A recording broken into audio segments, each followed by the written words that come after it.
قبل الهدف يعني بلحظات قليلة كان في عندنا فرصة لفيكتور، ممكن لو سجلت هاي الفرصة كان تغير مجرى المباراة.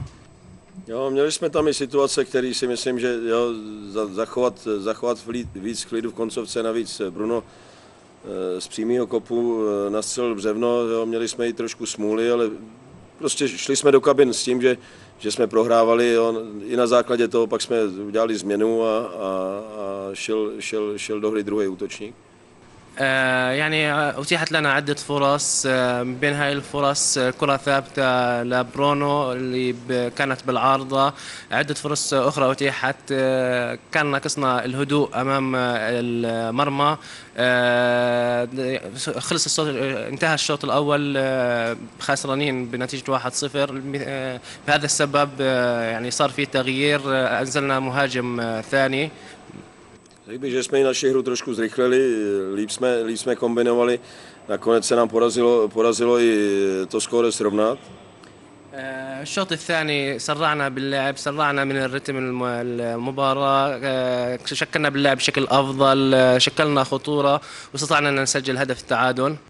Škoda jenom, že jsme z těch dalších situací, které jsme tam měli, ať už zase nastřelený břevno Brunem, nebo teď v závěru, jo, trošku nepřesnosti, nebo Viktor to měl dlouhý, protože to byla velice slibná situace.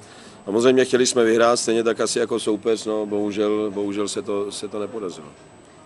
للأسف بعد الهدف أتيحت لنا عدة فرص، من بيناتها برضو كرة بالعارضة لبرونو.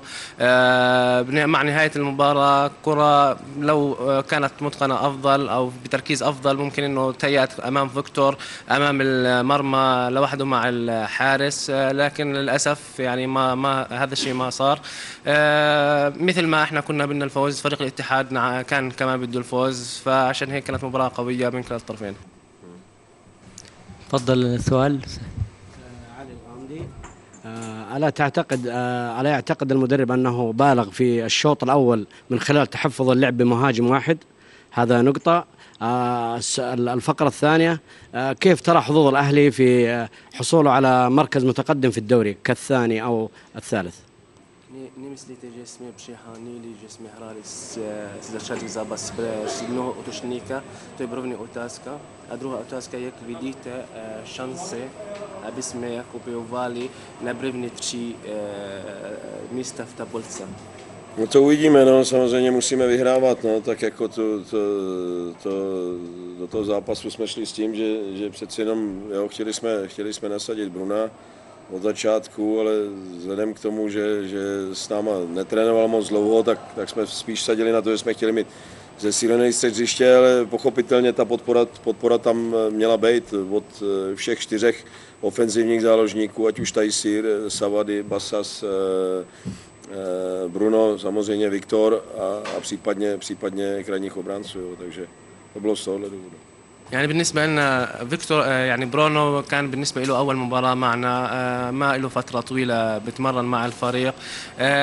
كنا بنلعب وسط ملعب، يعني يساعد بالهجوم، إنه يساعد بالهجوم سواء من تيسير بصاص برونو، يساعدوا مهاجمنا فيكتور بالأمام. يعني هذا من هذا المبدأ إنه لعبنا بهذه الطريقة.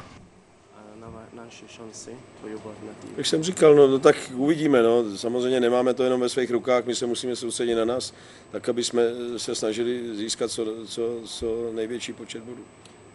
يعني بالنسبة لنا إن شاء الله الحظوظ موجودة، لكن يتوجب علينا الفوز بالمباريات القادمة، وهذا الشيء كنا بدنا إياه بهذه المباراة، لكن للأسف ما تحقق. تفضل أخوي عمار.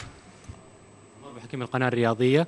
أسأل عن تغيير مركز مصطفى بصاص من الوسط للظهير.